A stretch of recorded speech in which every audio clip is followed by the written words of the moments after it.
Mon copain m'a trompée plusieurs fois pendant plusieurs années. Comment me relever? Bonjour à toutes, j'espère que vous allez bien. Je vous retrouve aujourd'hui dans un épisode difficile sur la tromperie, sur l'infidélité et plus particulièrement sur la résilience qu'on peut néanmoins retrouver après ce genre d'épisode traumatique. Quand on apprend qu'on a été trompé, c'est déjà un grand traumatisme qui brise la confiance dans la relation.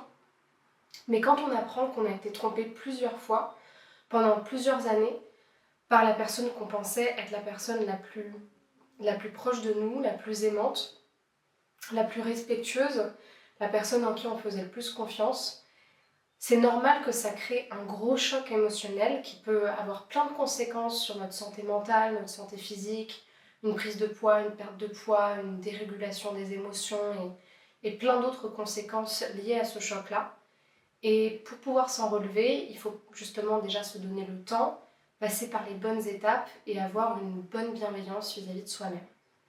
Pour les personnes qui ne me connaissent pas, je me présente, je m'appelle Chloé Mercart, je suis praticienne en thérapie et depuis 2020, j'accompagne les femmes à se libérer de la dépendance émotionnelle pour qu'elles puissent entretenir des relations plus conscientes, plus saines avec les hommes, surtout en commençant par s'aimer elles-mêmes. Donc je vous accompagne avec plusieurs outils tels que la programmation neurolinguistique, la Kundalini activation, les constellations familiales ou encore l'hypnose pour vous aider à renforcer cette estime de vous et justement cette ouverture du cœur dans les relations. Si vous n'êtes pas encore abonné, je vous invite à le faire maintenant en cliquant sur le bouton s'abonner de Spotify et de YouTube, en activant également la cloche des notifications pour recevoir tous les épisodes et intégrer la communauté S'aimer plus. Sachez également qu'une formation offerte est disponible pour vous. Il s'agit de la formation des 3 axes thérapeutiques à renforcer pour sortir des mécanismes de dépendance en amour. C'est une bonne entrée en matière pour vous comprendre, pour comprendre aussi ce que vous attendez de l'amour. Est-ce que ce sont des attentes excessives ou au contraire des besoins qui sont légitimes, et savoir justement comment se libérer de cette dépendance qu'on peut avoir par rapport à notre quête d'amour dans la vie. Donc pour télécharger cette formation, je vous invite à cliquer sur le deuxième lien dans la description, à remplir le formulaire et vous la recevrez directement par mail. Donc comme je le disais en introduction de la vidéo, le fait d'avoir été trompé plusieurs fois, de manière générale d'être trompé c'est un grand traumatisme, mais de cette manière-là, c'est normal que ça crée un choc émotionnel. Et c'est pour ça que le premier point que je voulais aborder et qui est très important, c'est de ne pas résister aux émotions que vous ressentez. La première chose qu'on fait en reprogrammation neuronale profonde quand une personne vit des émotions intenses, c'est pas d'essayer de rationaliser, d'essayer de la contenir ou d'essayer de faire en sorte qu'elle maintienne ses émotions. Et d'ailleurs, c'est exactement ce qu'on fait aussi en Kundalini activation. On cherche une libération émotionnelle. On peut la faire à travers différents points. Justement, ça peut être la Kundalini activation, ça peut être l'EFT qui permet justement de se libérer aussi émotionnellement. Ça peut être des outils en DNR, donc c'est justement la reprogrammation neuronale profonde. Par exemple, le processus des peurs inconscientes où on va dire à la personne, en faisant de la stimulation bilatérale kinesthésique, de ne pas résister à ses émotions et de les laisser évoluer, de laisser évoluer toutes les phases émotionnelles pour que la personne, en fait, elle ne résiste pas. Parce que le problème quand vous résistez, c'est que ça va être encore plus envahissant, ça va être encore plus fort, les effets sur votre corps ils vont être encore plus importants et la période de déprime va s'intensifier et faire en sorte que vous restiez encore plus dans cet état-là. Vos émotions, elles ont un message à vous donner. Le message que vous avez dans cette période-là, quand vous êtes dans la détresse, c'est un message de « vis ton désespoir » en fait.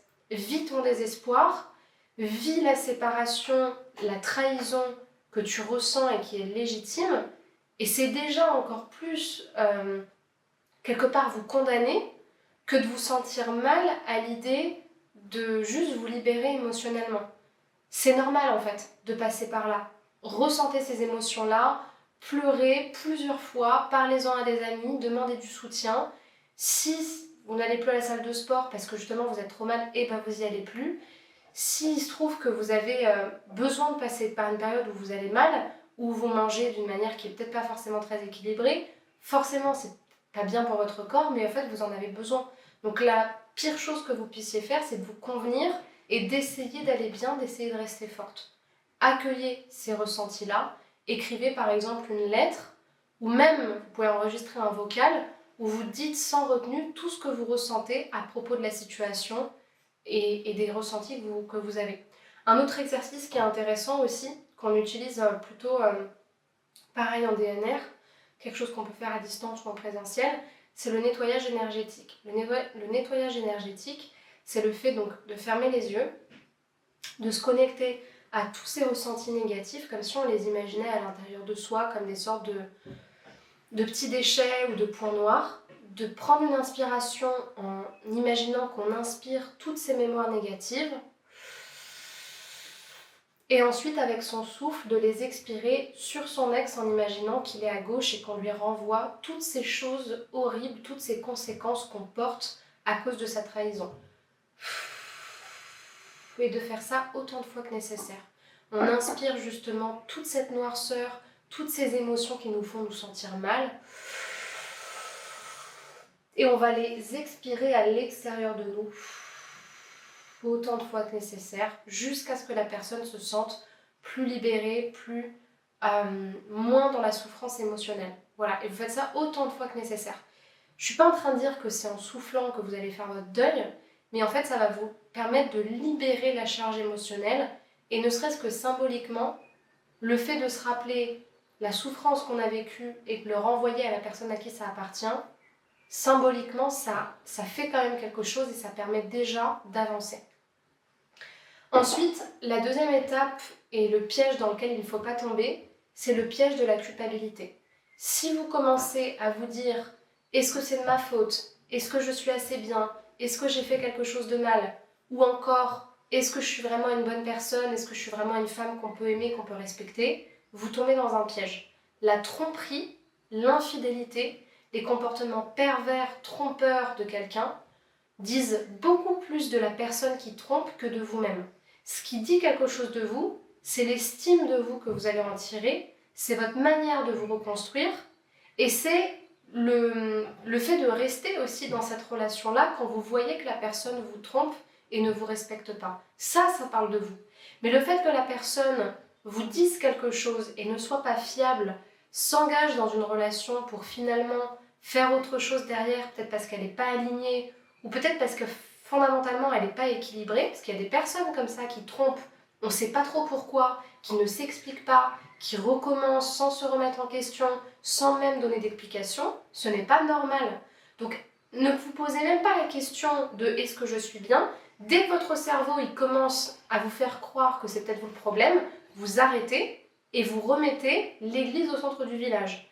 Ce n'est pas moi le problème, je ne suis pas responsable des agissements et des comportements de cette personne, d'autant plus quand vous avez déjà vu des comportements d'infidélité par le passé, que vous avez pardonné en donnant le bénéfice du doute et que la personne a recommencé plusieurs fois derrière votre dos. Ce n'est pas de votre faute.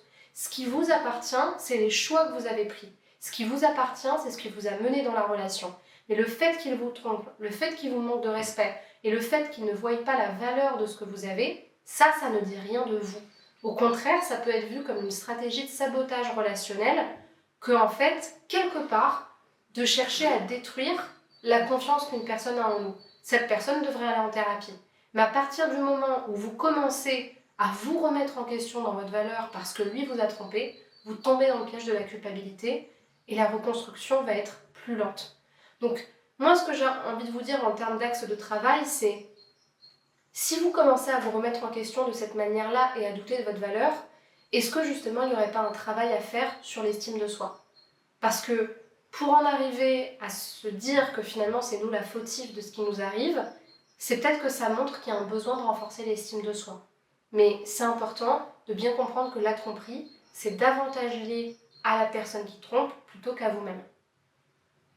Ensuite, pour aller plus loin, et c'est là que ça devient intéressant, c'est de se demander comment est-ce que je suis rentrée dans cette relation ? Parce que une relation dans laquelle il n'y a pas le même investissement, dans laquelle la personne est ambivalente, c'est-à-dire qu'elle vous dit qu'elle vous aime, elle vous dit que vous êtes la femme de sa vie, mais elle vous trompe, mais elle va sur des sites de rencontres, mais finalement, elle ne s'investit pas pour vous, elle ne vous écoute pas, elle rentre pas dans le dialogue en fait. Elle vous dit qu'elle vous aime, mais concrètement, vous avez l'impression de porter seule la relation. Ou que finalement, vous subissez de l'infidélité de manière chronique, il y a quelque chose qui ne va pas. Des fois, quand on rentre dans des relations, on ne peut pas tout de suite savoir ce qui nous attend. Moi, je suis complètement d'accord. Il y a des femmes, plein de femmes et plein d'hommes d'ailleurs, qui se font tromper ou qui rentrent dans des relations avec des partenaires toxiques. Et des fois, c'est pas de leur faute en fait.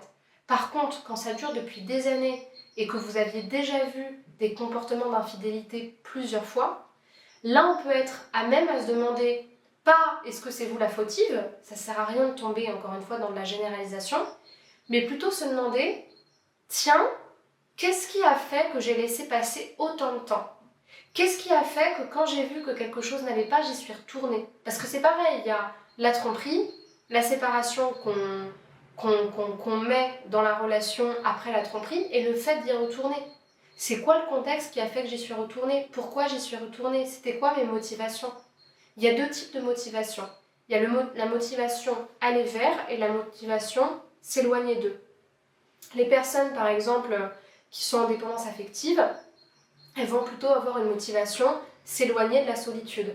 Je vais vers cet homme-là, je vais dans cette relation parce que je veux m'éloigner de quelque chose que je n'assume pas ou que je n'affronte pas en moi. Ça peut être ça.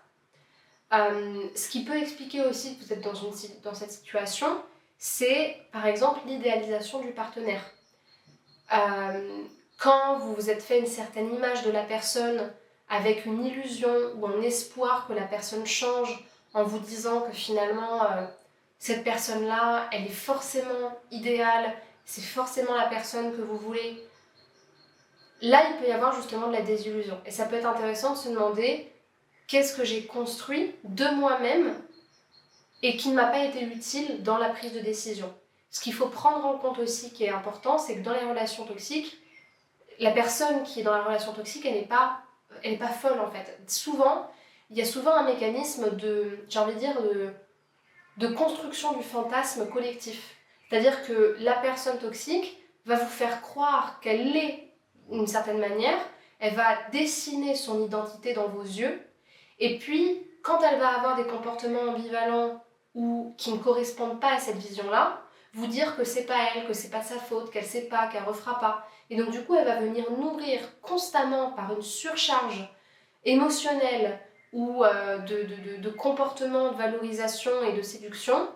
Elle va venir reconstruire cette image espérée, idéalisée, qui ne la représente pas en réalité. Ce qui va faire en sorte que vous allez gommer tous les moments où ça ne va pas. Sauf que ça, maintenant, vous le savez, dans les prochaines relations, ce sera important de pouvoir repérer ces mécanismes-là pour ne pas de nouveau tomber dedans. Donc justement, dans les motivations, les questions que vous pouvez vous poser, c'est justement, est-ce que vous aviez peur d'être seul? Est-ce que j'espérais qu'il change, mais j'ai pas mis de limite à cette espérance? Parce que c'est pareil, espérer que quelqu'un change au bout de 6 mois ou d'1 an, c'est pas la même chose que d'espérer que quelqu'un change au bout de 3 ans, 4 ans, 5 ans, 7 ans, 8 ans. Ça commence à faire beaucoup. Et ce qui est intéressant aussi, c'est de se demander, est-ce que j'ai ignoré, par exemple, mon respect de moi-même ou ma dignité personnelle pour cette relation? Des fois, on ne voit pas le problème, et puis quand on compare à notre dignité personnelle, on voit effectivement que là, il y a eu justement des manquements par rapport à soi. Quoi qu'il en soit, ce qui va être très important dans la période de temps de reconstruction, ça va être de vous focaliser sur votre estime de vous. L'infidélité laisse des cicatrices profondes sur l'estime de soi, parce qu'on se sent trahi, parce qu'on se sent humilié, parce qu'on se sent rabaissé, parce qu'on se sent prise pour une conne, parce qu'on a l'impression qu'on n'est pas assez bien, malgré ce que la personne nous a fait croire, pour être respecté et pour être choisi. Or, ça ne devrait pas définir votre valeur puisque ça parle de la personne en elle-même. Donc, justement, ce qui va être important, c'est de pouvoir renforcer votre estime de vous. Soit vous vous en sentez capable par vos propres ressources, par votre propre soutien social, ou soit vous allez avoir besoin de faire justement un travail thérapeutique pour, à partir de cette épreuve-là, vous centrer sur vous et vous dire, ok, qu'est-ce que ça dit de moi? Qu'est-ce que ça dit de ce que j'ai accepté, ce que j'ai trop accepté, ce que j'ai trop attendu de mes relations, et comment aujourd'hui je vais me construire une vie qui est avant tout basée sur mon alignement personnel et qui ensuite intègre une nouvelle personne, mais qui ne sera pas le centre de ma vie. Donc justement, de nouveau, apprendre à redéfinir votre identité, prendre conscience de votre essence personnelle, de vos besoins, de vos limites, les comparer avec ce que vous avez accepté. Pouvoir aussi avoir des actes d'amour envers vous-même, de priorisation, avec des activités, avec les personnes que vous voulez vraiment voir. Et pouvoir faire finalement une sorte de grand nettoyage pour vous construire une vie qui est de nouveau plus alignée. Et puis, justement, après, c'est ce processus-là qui va vous permettre justement d'avancer sur le long terme vers une relation qui est plus saine. Parce que c'est ça aussi, c'est quand on rentre dans ce genre de relation, souvent ça dure parce que la personne elle a une faille. Elle a une faille dans son estime d'elle-même, elle a une faille dans sa capacité à voir sa valeur, à voir ce qu'elle mérite réellement, ou dans ses croyances que c'est possible d'avoir un homme qui m'apporte vraiment ce dont j'ai besoin et qui est stable.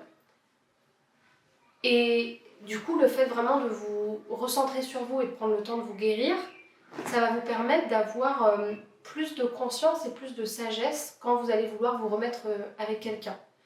Vous allez pouvoir être plus consciente de ce que vous attendez, être moins pressé d'être en relation avec quelqu'un, être moins excité par ce qu'on peut vous montrer. Il y a des personnes qui sont très sensibles aux actes des autres. Oh, il m'a apporté un bouquet de fleurs. Oh, il a fait ci. Oh, il a fait ça. C'est bien, c'est super. Mais ce n'est pas de la constance et ce n'est pas de la fiabilité. La fiabilité, elle se montre dans le temps. Elle se montre par rapport à la tentation. Et elle se montre aussi par rapport à ce qu'on ne contrôle pas. Est-ce que quand j'ai le dos tourné et que finalement il pourrait me la mettre à l'envers, est-ce qu'il va le faire ou pas? Et ça, c'est beaucoup plus important que des actes d'amour. Comme on dit souvent, il n'y a pas justement d'amour, il n'y a que des preuves d'amour dans le temps. Et c'est justement en renforçant votre sécurité émotionnelle que votre attachement sera plus sécure, donc moins faillible, moins vulnérable, et que vous allez pouvoir peu à peu entrer dans une relation qui est saine. Je pense que c'est important d'anticiper cette période de guérison vraiment en prenant le temps, en mettant en place les actions qui vont vous permettre de prendre soin de vous au mieux, par exemple en pensant à une thérapie ou pas, et de partir du principe que vous allez complètement dissocier ce qui s'est passé de votre valeur, mais par contre prendre la responsabilité de votre reconstruction, ça passe justement par poser l'intention de se choisir et de ne pas s'abandonner.